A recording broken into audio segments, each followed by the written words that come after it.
come to this time of worship, worn, weary, or wide awake. In this gathering, we acknowledge the pressure of living, the tender ache of persisting through uncertainty, the courage of continuing when clarity is distant. Yet here we are, still breathing, still reaching, still becoming. Today, let us embody resilience together, not as armor, but as the soft, stubborn practice of returning to ourselves, to one another, to the work of love. And let us join in our opening song. It's number 6 in your gray hymnal. Just as long as I have breath, will you rise and embody your spirit?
We come together with our tired minds and bodies, with our confusion and questions, our uncertainties and our fears.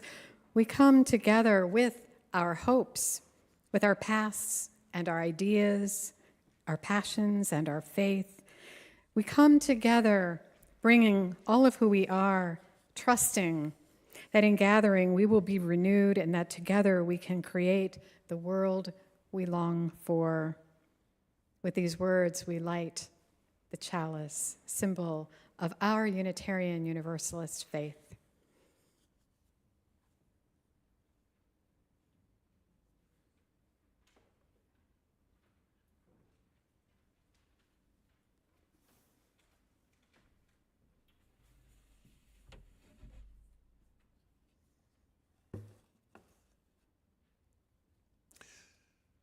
I want to welcome all of you brave souls who traveled through the wind and the ice and everything to join us here. I also want to thank individuals on Zoom here that they have joined us also. I know that there will probably be some celebrations later on today for some of you who may be watching the Super Bowl, and yet we want to celebrate here this morning with our congregation and all with each other as we move through the day.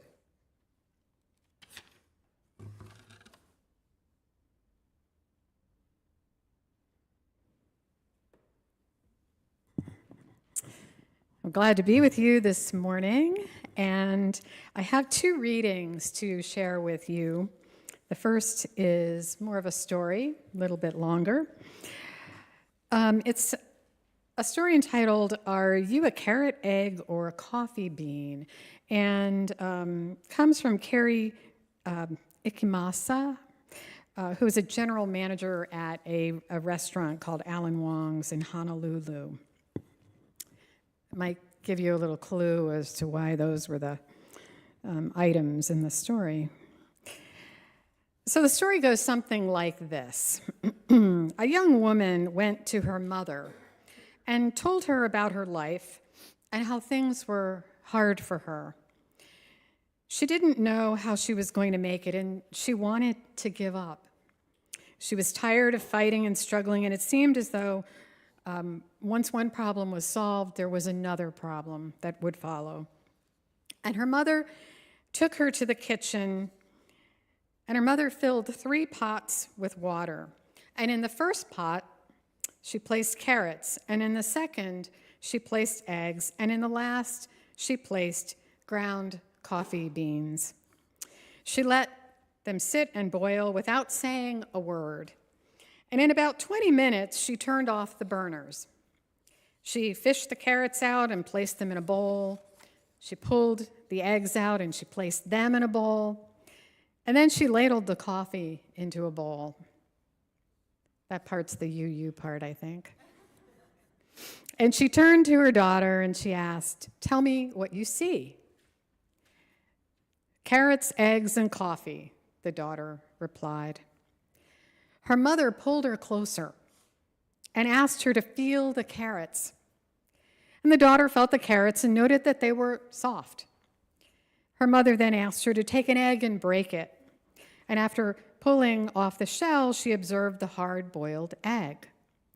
Finally, her mother asked her to sip the coffee. And the daughter smiled as she tasted its rich aroma. And the daughter then asked, "What's the point, Mother? What's the point?" And her mother explained that each of these objects had faced the same adversity, boiling water, but each reacted differently. The carrot went in strong, hard, and unrelenting. However, after being subjected to the boiling water, it softened and became weak. The egg had been fragile. Its thin outer shell had protected its liquid interior. But after being through the boiling water, its inside became hardened.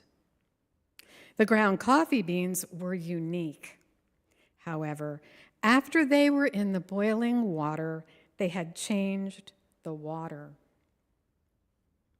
"Which are you?" she asked her daughter. "When adversity knocks on your door, how do you respond? Are you a carrot, an egg, or a coffee bean?" And then the mother said to her daughter, "Think of this. Which am I? Am I the carrot that seems strong, but with pain and adversity do I wilt and become soft and lose my strength? Am I the egg that starts with a malleable heart, but changes with the heat? Did I have a fluid spirit, but after loss, a breakup, a financial hardship, or some other trial, have I become hardened and stiff? Does my shell look the same, but on the inside, am I bitter and tough with a stiff spirit and a hardened heart? Or am I like the coffee bean? The bean actually changes the hot water, the very circumstance that brings the pain. When the water gets hot, it releases the fragrance and the flavor. If you're like the bean, when things are at the worst, you get better and change the situation around you. This is the story of the carrot, the egg, and the coffee bean. The second reading comes from the great Buddhist nun Pema Chodron, and from her book, Welcoming the Unwelcome, which, if anyone hasn't read her book, I always highly recommend it. It's a short read, but one that deserves being read over and over and over and over again. Chodron says, things seem like they're spinning out of control. We can respond to this state of affairs with fear, aggression, and selfishness, or we can respond out of trust in our vast, open, basically good mind, which is timelessly aware. How we respond will determine the way the world will go. As citizens of our world, we can help things go in the direction of wisdom, caring, and compassion. Those were the words of Pema Chodron. Some of you Pema Chodron fans, readers, studiers, yeah.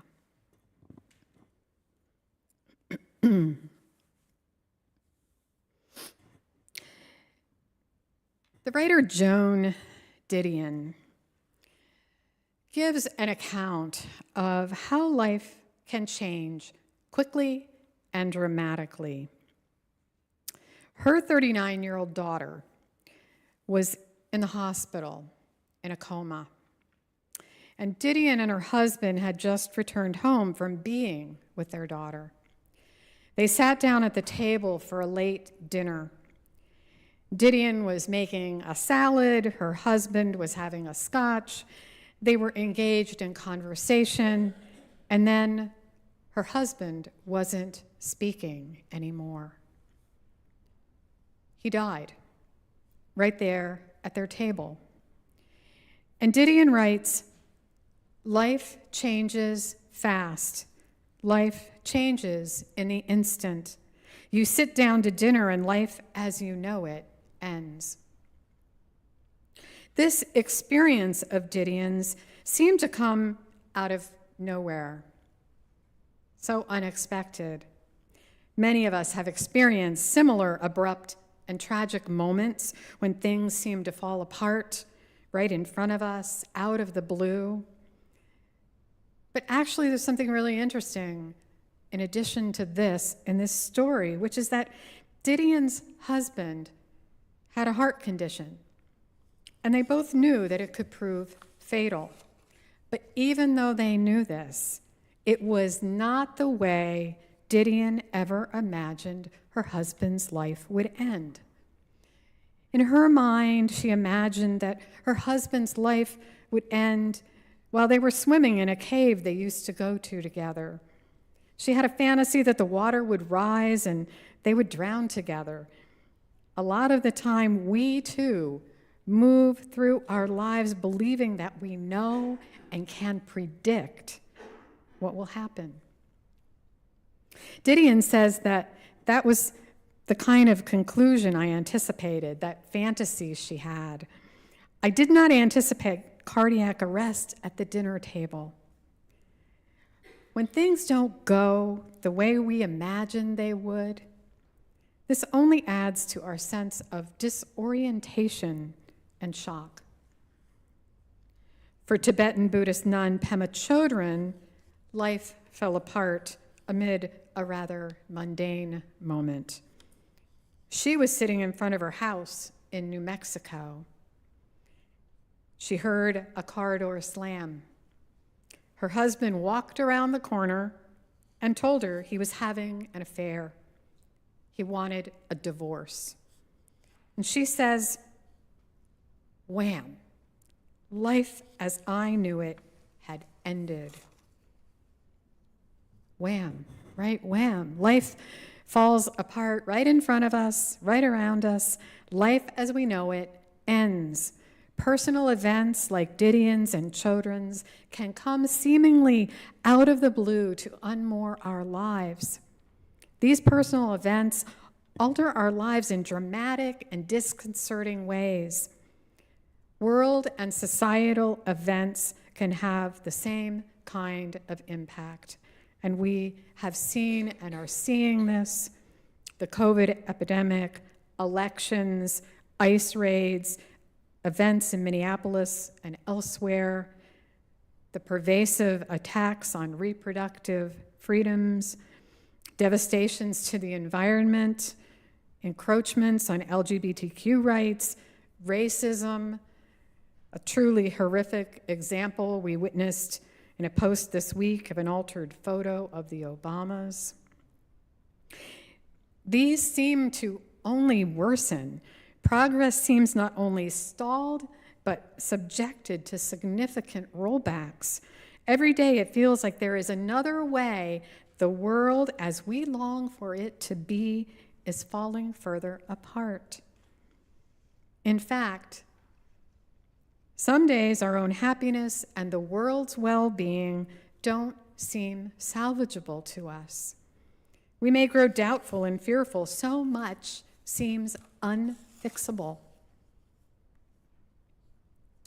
Well, Pema Chodron poses this important question for us. She asks, how do we not let ourselves spiral downward into a mindset of increasing hopelessness and negativity? Or, if we're already finding ourselves going downhill, how do we pull ourselves up? This is such an important question for us, isn't it? Another way to think of this is, how can we avoid losing heart?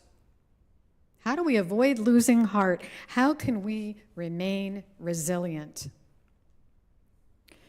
There is no one answer to this question. There's no definitive answer, no single approach. But today, I want to talk about some possibilities for practicing resilience, for being a little more like the coffee bean than the carrot or the egg when placed in hot water. I want to share some thoughts about how we can tap into resilience as a way to avoid losing heart. As Chodron says, as we individuals become better at staying conscious and not losing heart, we will be able to remain strong in challenging conditions for the long haul. This is within the capacity of all of us. So let me begin by saying just a bit about what resilience is and what it isn't. And I'm one of those people, I sometimes like to begin with what it isn't. Resilience doesn't mean avoiding pain, tragedy, or difficult circumstances, because we know that's impossible. Instead, it has to do with having the ability to rebound in the midst of difficult circumstances, or to keep reaching, to keep going.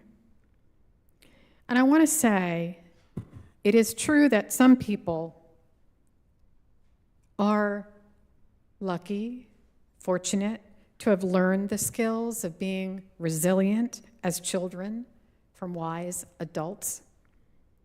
And it is also true that some people are subjected to more trauma and tragedy than others. Yet, it's possible to remain resilient for the long haul. Lena Horne says, it's not the load that breaks you down, it's the way you carry it. So resilience has to do with finding ways to carry on when things are falling apart, to continue our journey. I want to share with you the words of the great theologian Howard Thurman, who gave this sermon its title. Thurman wrote, "Resilience is to watch a gathering darkness until all light is swallowed up completely without the power to interfere or bring a halt. Then, in that darkness, to continue one's journey with one's footsteps guided by the illumination of remembered radiance.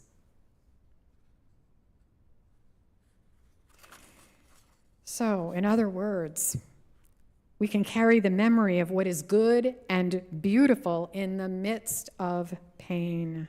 We can allow it to illuminate the path. For Thurman, that resilience has to do with being guided by remembered radiance. I love that phrase, remembered radiance. This has to do with holding that radiance in the heart while moving forward into the future. And this entails being both optimistic and realistic. When people are unrealistic and they think that nothing uncomfortable will ever happen, then they are setting themselves up for a downward spiral, or at least disappointment. It's also the case that if we are so negative that we think that nothing good will ever happen, we also set ourselves up for a downward spiral. So there's a need for a fundamental hope, for goodness and change, and a realistic perspective of what is possible and what isn't. In our social justice work, there are many examples of optimism and realism working hand in hand. I want you to just consider our efforts to address food insecurity. If you think about food pantries, which provide food for individuals and families to alleviate hunger, many people return month after month, year after year to food pantries.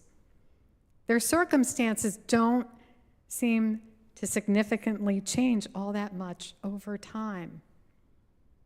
If we expect food pantries to solve the entirety of the hunger problem, we'll be disappointed, perhaps even discouraged. And if we think it's not worth doing at all unless we can eliminate the entire problem, right? If we think, oh, well, then why bother?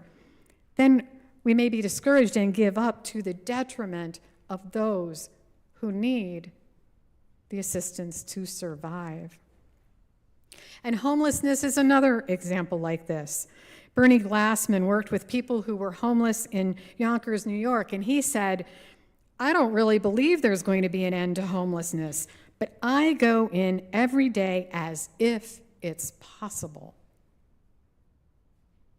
I think that's a really, really profound statement, and a statement of faith. I don't really believe there's going to be an end to homelessness. Sounds like the opposite of faith and hope and possibility. But what does he do in the face of that? He goes in every day as if it's possible. Resilience has to do with going in every day, doing what we do as if it's possible. So how do we do that? It's all well and good to say we need to be resilient, right? Easy to say it. But how do we do it? And here, for me, is where resilience practices matter. Most of us already have practices that help us be resilient. You probably already have practices, if you think about it. There might be new practices that you'd like to try. I love to try new practices, and there are many opportunities to do that in our religious communities and in other venues. But when I'm stressed, when things are just falling apart around me, when my life, my personal life is difficult, and when the world is so difficult as it is right now, what works best for me is to lean into or return to a practice that is deeply familiar to me, one that I can sink into very easily and find some comfort, some hope, some sustenance. Just think for a moment, what are those practices for you?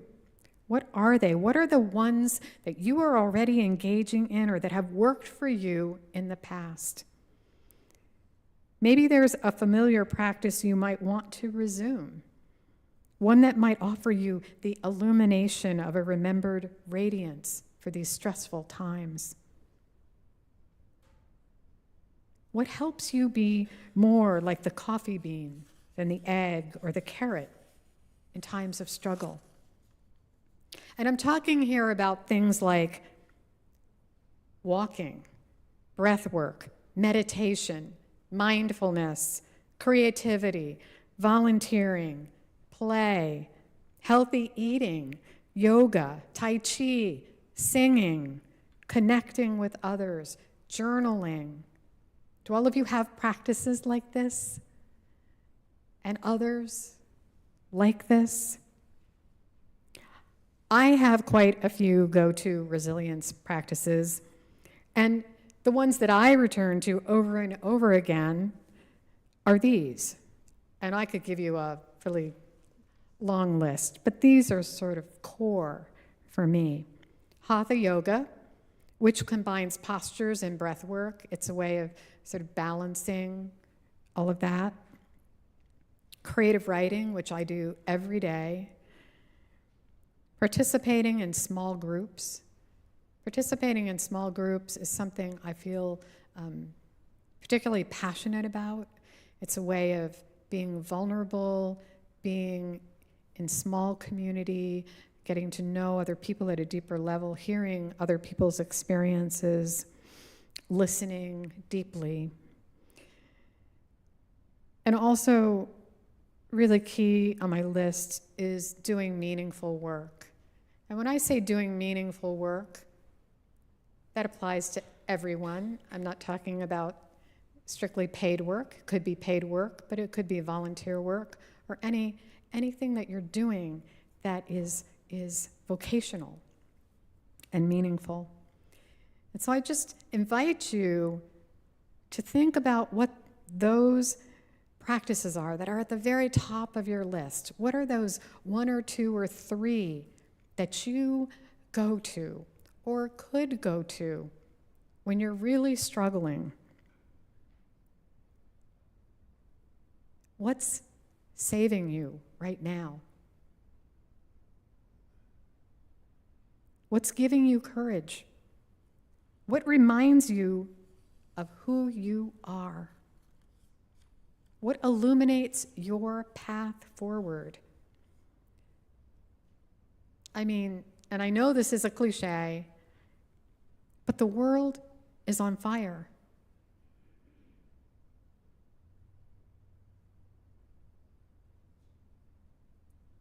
I suppose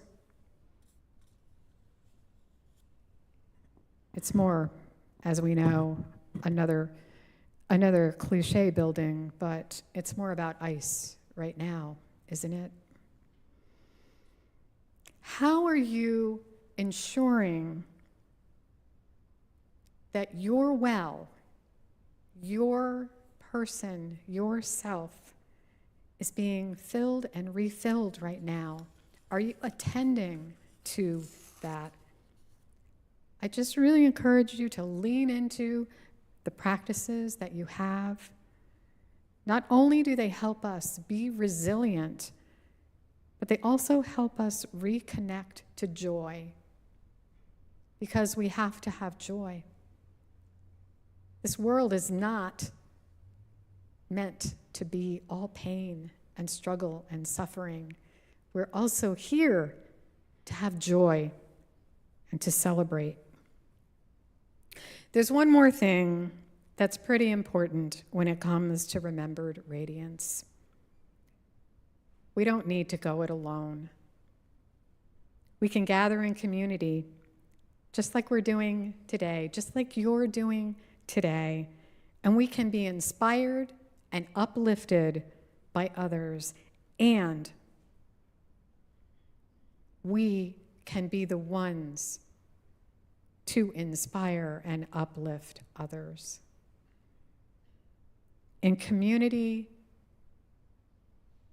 we're reminded of our UU principles, our values, and our commitments. We can know that there are other people who share our passions and hopes and dreams, other people who care about our successes and struggles. I actually think that's one of the things that makes protests and vigils so meaningful to many people. It isn't the only thing, of course, but being with others who share our vision for the world uplifts us and gives us heart. I know over the years that I have felt less alone and more empowered when I've marched for peace or participated in a vigil or worked for justice side by side with other people. It's one of the reasons that I attended an online faith leaders action a week ago where we joined together in prayers of lament and a call to action. And it's why I participated in an online ice out action against corporate complicity this past week. I don't know if those companies will change their practices. Some won't. But I contacted them anyway, as if it's possible.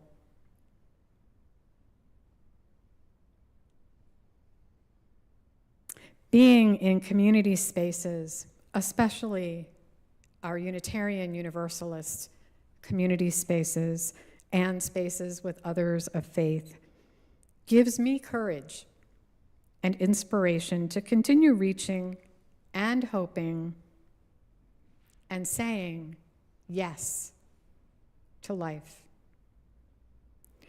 Resilience is the persistence to answer yes to life, just as long as we have breath. It is the persistence to keep on loving, though disappointment pierces us through. As Reverend Michelle Collins said in our opening words, here we are, still breathing, still reaching, still becoming. Let us embody resilience together, not as armor, but as the soft, stubborn practice of returning to ourselves, to one another, to the work of love. May we return again and again and again to the work of love, still reaching, still becoming. May we know that we can go on, that we will go on. May it be so. Amen. And blessed be.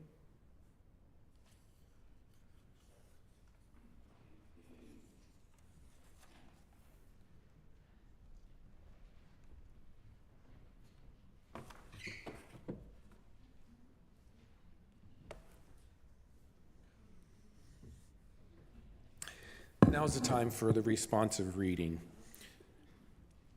I will be saying those in black, and you will be responding with the words in italics. The wisdom to survive. If we will have the wisdom to survive, to stand like slow-growing trees on a ruined place, Virginia. If we will make our seasons welcome here, asking not too much of earth or heaven, then a long time after we are dead, the lives our lives prepare will be here. Their houses strongly placed upon the valley sides, fields and gardens rich in the windows, the river will run clear as we will never know it. And over it, bird song like a canopy. On the level of the hills will be green meadows, stocked bells in noon shade. On the steeps where greed and ignorance cut down the old forest, an old forest will stand, its rich leaf fall drifting on its roots. The veins of forgotten springs will have opened. Families will be singing in the field. In voice they will hear the music risen out of the ground. They will take nothing from the ground, they will not return, whatever the grief at parting. Memory native to this valley will spread over it like a grove, and memory will grow into legend, legend into song, song into sacrifice.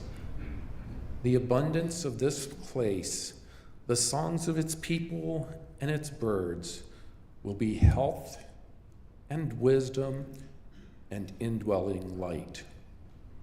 There is no paradise hidden free. Its hardship is its possibilities.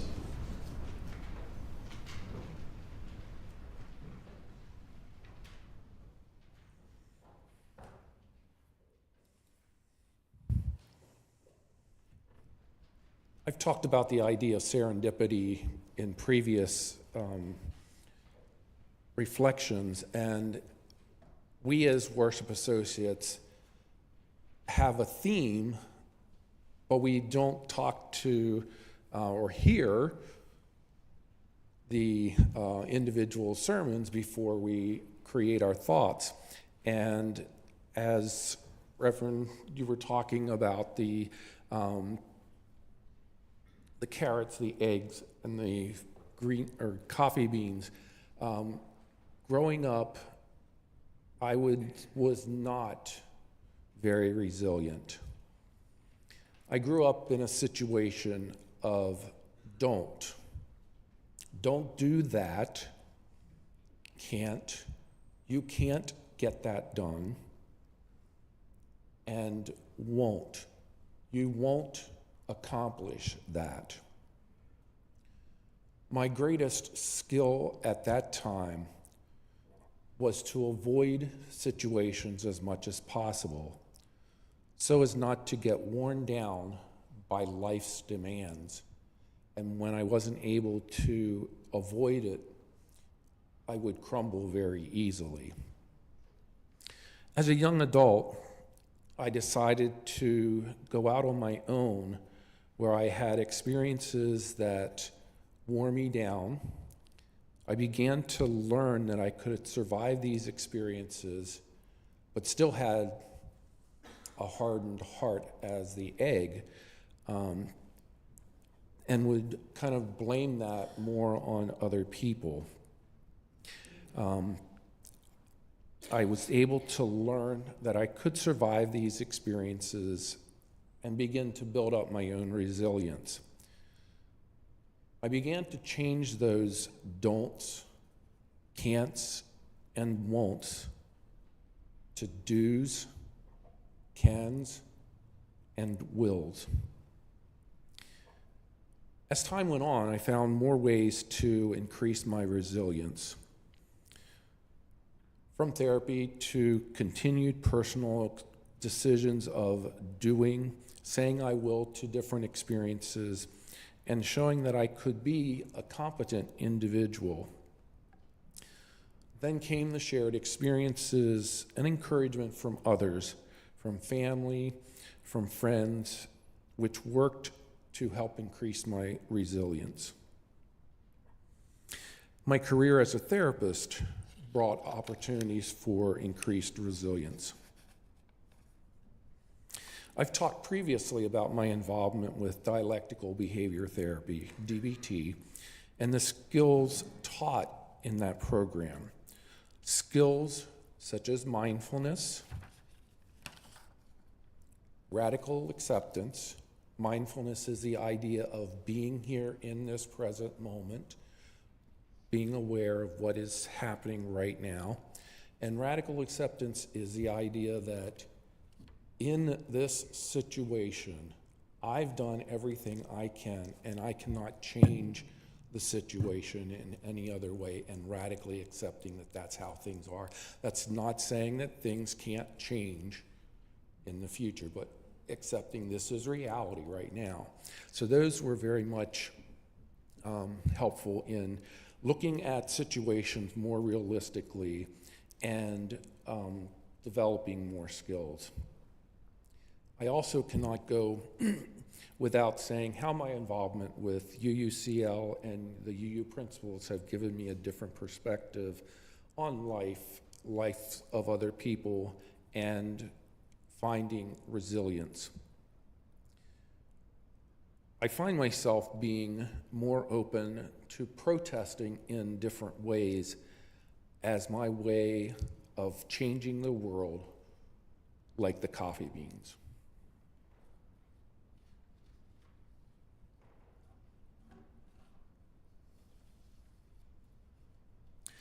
At this time, we will be sharing the plate. The individuals will be coming up with the baskets for your contributions. This month, we are sharing the plate with the Clay Street Emergency Shelter.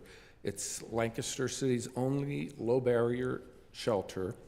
Individuals can come as they are and receive the resources they need to be safe overnight.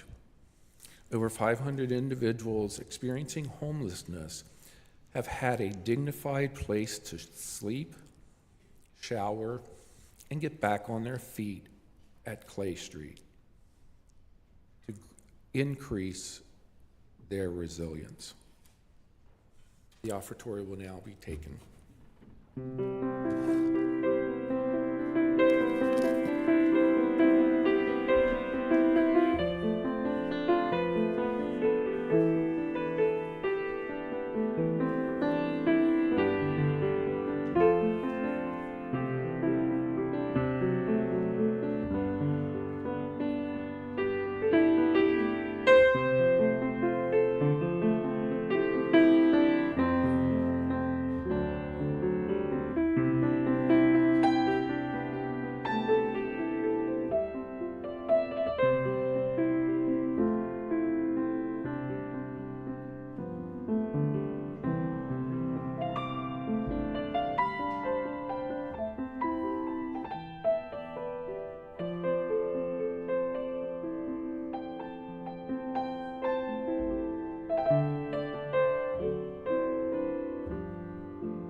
It's the practice in this community to pause every week to get in touch with the truths of our lives, our joys and our sorrows, hopes and fears. What is lifting you up or causing you struggle? Take a few deep breaths and connect with what is going on for you. Take a moment to notice, and then as you are moved to do so, you're invited to come forward and place a stone in our bowl to give expression to your heart, your joy, your sorrow.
Together, let us hold all that has been shared in a moment of silence.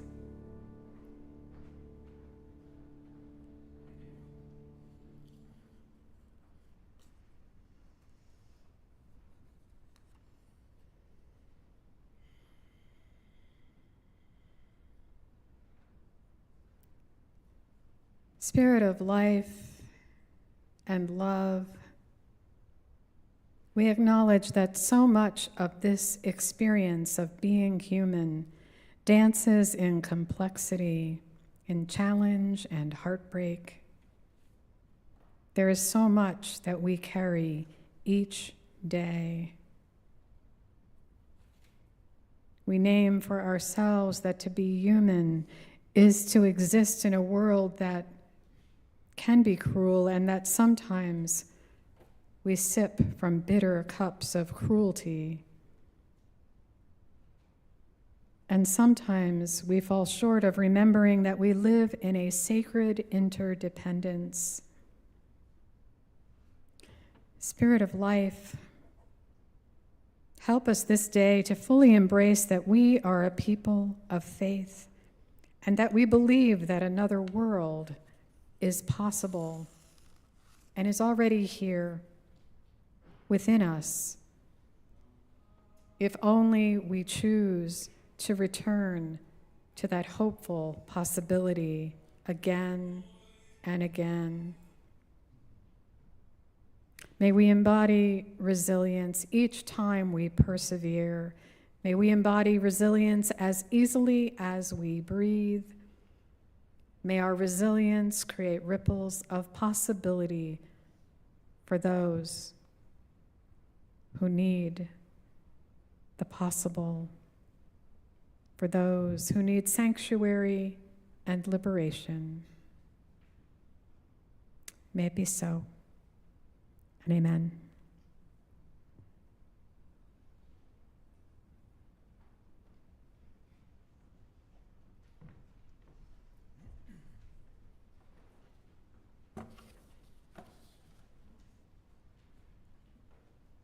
At this point in the service, we will be doing the affirmation of faith, which you can find in the front cover of the gray hymnals.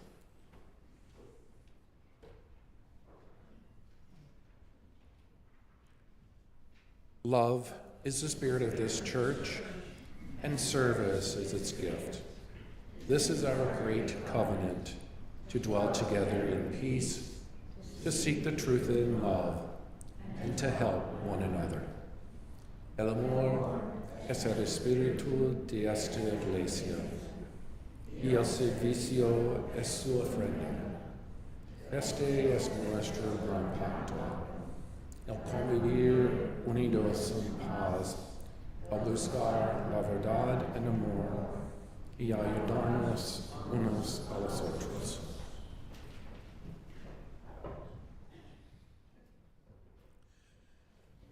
There are just a few announcements. One is that there will be a discussion of other bylaw changes that will be taking place this morning downstairs at 11:30. We also invite you to join us downstairs for coffee and conversation. You can either go by the elevator or the stairs to go down to the Emerson Hall.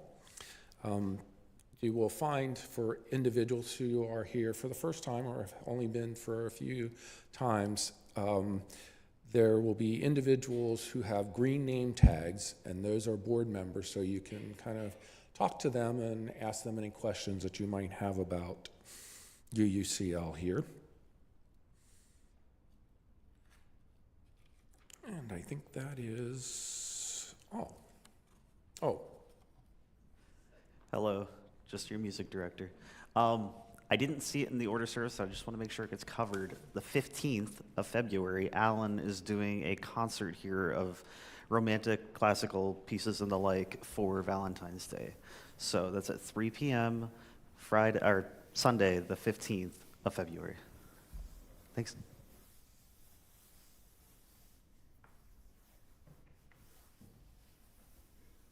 Will you rise and body your spirit for our closing song? It's I Know I Can. It's number 1015.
We close with the words of Wayne Arneson. Take courage, friends. The way is often hard. The path is never clear, and the stakes are very high. Take courage, for deep down, there is another truth. We are not alone. May it be so. Blessed be. Amen.